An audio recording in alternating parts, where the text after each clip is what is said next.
안녕하십니까? 네, 안녕하세요. 예. 네. 예. 더더욱 이제 배추도사를 넘어가지고 진짜 잔디 인형에 가까워지시는 것 같아가지고 예. 우리 이 대표님하고 저하고는 정말 인연이 오래됐어요. 아 그렇죠. 벌써 네. 10년 가까이 됐죠. 예. 새누리당의 비대위원을 하실 때 예. 그때는 참 저는 너무 신기하더라고요. 네. 이렇게 꼭 뭔가 앞에 랩탑을 하나 들어야 될 것 같은 네. 마치 미국의 보스턴의 하버드대 캠퍼스나 볼 법한 사람이 왜 한국 정치판에 들어와 있을까? 그런 인물이 지금은 10수년이 흘렀고 집권 여당의 대표로 대선 승리와 지방선거 승리까지 만들어냈는데 그 이후의 사항들은 여러분들이 너무 잘 아실 겁니다. 네. 자, 우선 대표님 우리 시사저널 유튜브 그동안 많이 또 출연을 해주셨고 많은 구독자들을 만들어내는데 또 큰 공을 세우셨는데 소감 한 말씀 해주세요.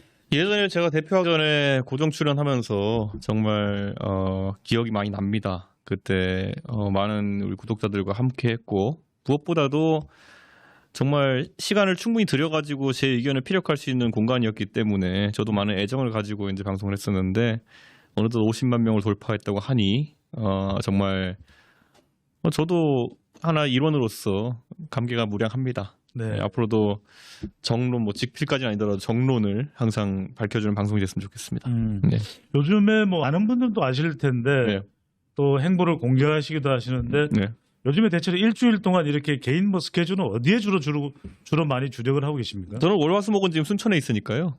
아, 네, 월화수목은 순천에 있고 보통 목요일에 올라와가지고. 잠깐만요. 순천이면은 천하람 위원장의 지역 아닙니까? 예, 그렇습니다. 아, 특별히 순천에 가 계신 이유가 있습니까? 제가 작년에 이제 경상북도 칠곡에 가 있었더니 거기가 저희 아버지의 고향이라서 가 있었더니만은 거기 출마하려 그러냐라는 억측이 너무 많아가지고 야 근데 경상도는 제가 가기에 조금 더 친근할 수는 있겠으나 어딜 가 있든지 간에 예. 그런 설이 돌아가지고 피곤하겠구나. 아. 네, 그래가지고 그럼 전라도를 가보자.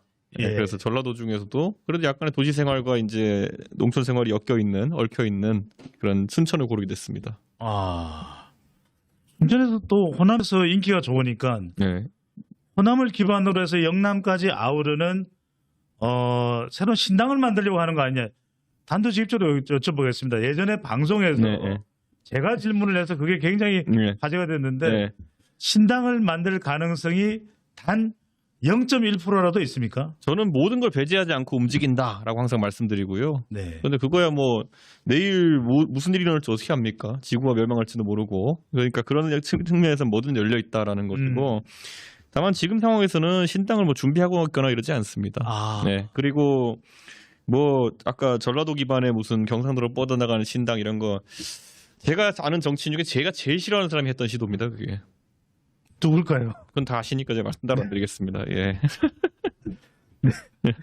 여러분들 아실 겁니다. 네. 자, 이준석 전 대표에게 여러분들이 궁금한 점, 네. 정치인 이준석에게 궁금한 점 여러분들 많이 보내주십시오. 네. 여러분들이 보내주신 내용 위주로 해서 많이 또 질문을 하도록 그렇게 하겠습니다. 자, 먼저 오늘 현안 조금 뭐 여쭤보고 그 다음에 센 질문들을 많이 좀 드리려고 네. 하는데 네. 너무 개인적인 질문은 네. 안 하겠다는 걸 제가 전제로 하니까 예. 혹시 하더라도 예. 뭐 답변하기 싫으시면 그런 거 왜 물어요? 예. 화를 내셔도 좋습니다. 알겠습니다. 우선 국회윤리자문위원회가 네.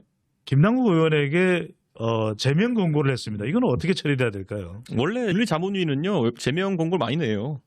왜냐하면 의원들이 표결할 때 어차피 부결시킬 거 아니까요. 책임을 의원들한테 떠넘기는 거죠. 실제로 제명이 처결이 된 적이 없어요. 그 표결에서. 예, 그때 YS였던가? 그때 한번 빼놓고는. 그렇기 때문에 저는 이번에도 불가능할 것이다.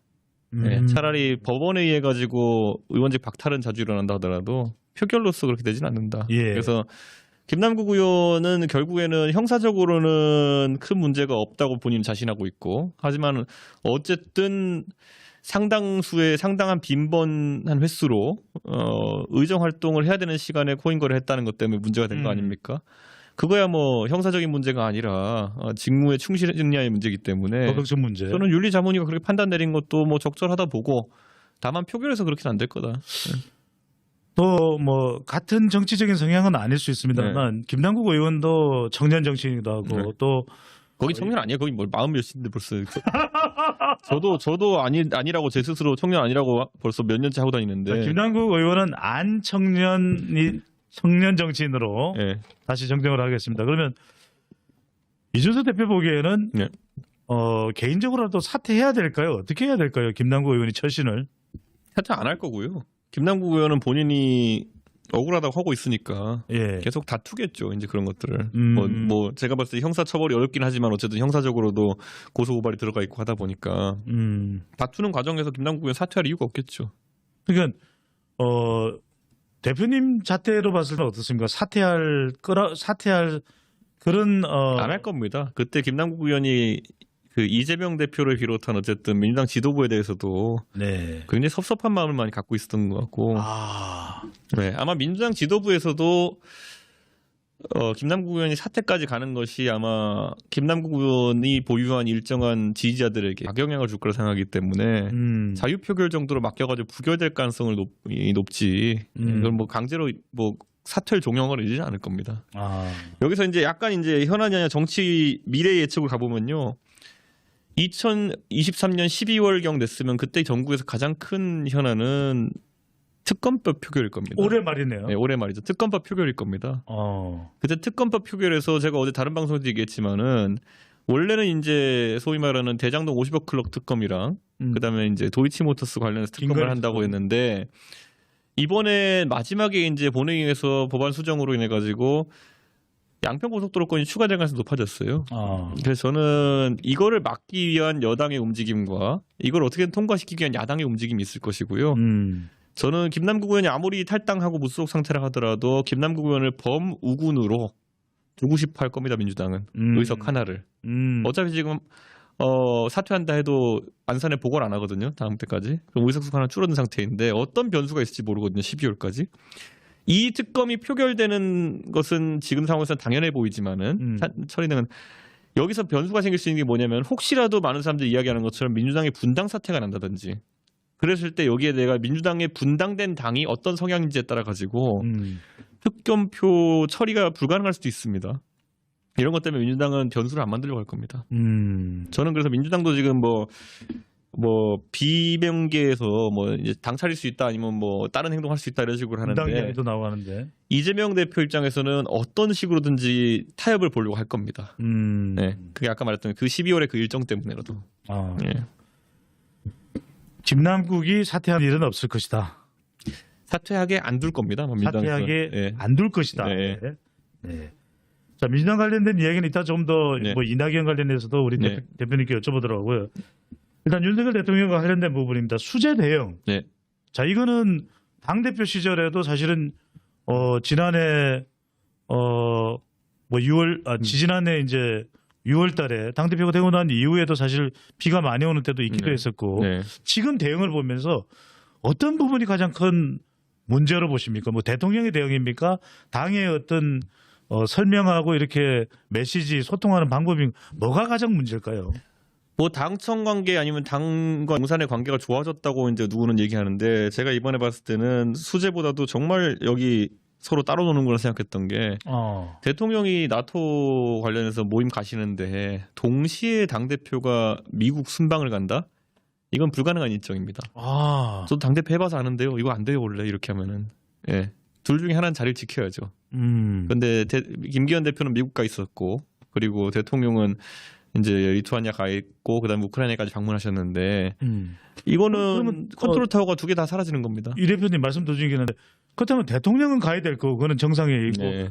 김기현 대표가 가지 말았어야 되는 거 아닙니까? 보통은 아예 잡지를 않죠 이렇게. 아. 그 말은 제 생각에는 아마 미국 일정을 김기현 대표가 먼저 잡았고 아마 대통령실이 그것에 개의치 않고 잡았을 것이다. 당연히 대통령이야 뭐 당대표 일정 개의치 않고 잡았겠죠. 예. 만약에 당대표가 뒤에 먼저 잡았다, 뒤에 이 일정을 잡았다고 한다면은 저희 당의 당직자들이 이렇게 잡는 걸 절대 용납을 안 했을 겁니다. 우리 당직자들은 베테랑이거든요. 예. 그래서 아마 이거는 대통령실이 전혀 당대표를 개의치 않고 이렇게 한 거다. 네, 그리고 이거를 그럼 바꿔야 된다는 제안도 당대표실이 안 한 거다. 소통이 잘 안 되는 것 같다. 그러면 적어도 김기현 대표가 대통령 일정이니까 네. 김기현 대표라도 일정을 조절했어야 되는데 그것조차 없었다 이 말씀이네요. 지금 수혜와 완전 별개로 이렇게 둘이 같이 가버리면 관심이 분산됩니다.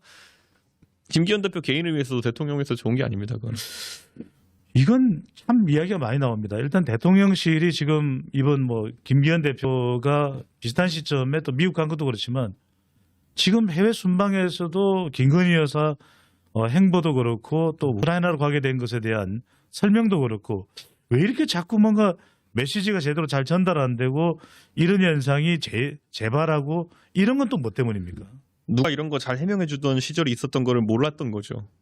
아, 네, 누군가가 이런 거를 잘 해명해가지고 이렇게 해주던 시절을 모르고 우리끼리 해도 잘할 수 있겠구나 하고 이제 일을 벌였다가 이렇게 된 거죠. 대표님 말씀은 적어도 대선 전에 또는 네. 대선 중에 대선 이후에 지방선거 때는 그런 일이 있을 때는 적어도 나 이준석 대표가 그런 건 설명하지 않았으냐 그 말씀이신 거죠? 지금 어르신들은 무슨 뭐 이준석이 없어지니까 기분 좋다 이러는데요. 지금 당내에서는 또 반응이 달라요. 당 지지자들이라는 사람들은. 왜냐하면 그때는 제가 그냥 책을 써도 한 권 나올 것 같아요. 무슨 말실수 같은 거 있으면 제가 어떻게 이거를 커버하기 위해서 노력했는지에 대해 가지고 제가 김어준 씨 방송 나가서까지 커버 친 적이 있었어요. 대표 지금 사례 하나 말씀해 주실 수 있습니까? 옛날에 제가 대통령의 무슨 실언록을 제가 공개하는 것 같아서 그런데 예를 들어 예전에 이런 것도 있어요. 뭐 언론중재법 이런 거 할 때 그때 윤석 열차라고 저희가 이제 무궁화 열차 빌려가지고 돌아다닐 때인데 예. 어떤 기자가 대통령한테 이제 질문을 한 거예요. 언론중재법에 대해서 어떤 입장입니까? 그런데 기자들 쫙 이제 기차 한 칸에 가득 있는데 대통령이 갑자기 그 언론사가 잘못된 보도를 하면은 그 언론사 망할 때까지 손해배상 물려야 됩니다. 막 이래버린 거예요. 그게 본인 소신이고 신념인지와는 별개로 기자들 앞에서 그런 얘기 해놨으니까 기사가 잘 나올 수 있겠습니까? 근데 대선 앞두고 그런 것들 나오면 제가 그러면 그때 보면 막 거기서 저는 옆칸에 있었는데 막 김병민 이런 사람들 저한테 막 어떻게 되냐고 막 이러면서 빨리 와달라 그러고 이러면은 전 건너가가지고 이제 후보가 말한 거는 뭐 그런 게 아니라 진짜 악의적인 의도를 가지고 이렇게 했는 경우에만 내 생각에는 좀 보상 물리자 이런 취지로 저도 얘기한 걸로 들었다 뭐 이렇게 하면서 한 10분 20분 동안 제가 따로 설명하고 이랬어요. 아하. 네. 근데 이제 그런 거 다 사라지고 이제는 눈치만 보고 있잖아요. 이제 대통령 눈치만 보고 있고 이번에도 보세요. 먼저 대통령실에서 이거 대통령이 간다고 달라지는 거 없다. 여기가 딱 기준점이 된 거예요. 그겁니다. 우크라이나로 가고 네. 또 비피해가 큰 국내로 복귀하지 않는 것에 대해서 네. 서울로 한국으로 달려가봤자 별로 달라질 건 없을 거예요. 그 설명을 말씀하시는 거죠? 그렇죠. 대통령이 딱 그 기준점 잡아버리니까 그때 도지사는 어땠습니까? 뭐 별거 아닌 거 알았다. 내가 간다고 달라지겠냐 이렇게 나오잖아요. 김영환 도지사. 그런 것처럼 기준을 어디 잡냐에 따라서 거기부터 시작되는 겁니다. 근데 기준 자체가 제가 봤을 때는 조금 분명히 이준석 대표는 경험도 했었고 실제 듣는 이야기들이 많으실 텐데 네. 그래도 우리가 왜 대통령실 조직이라면 네.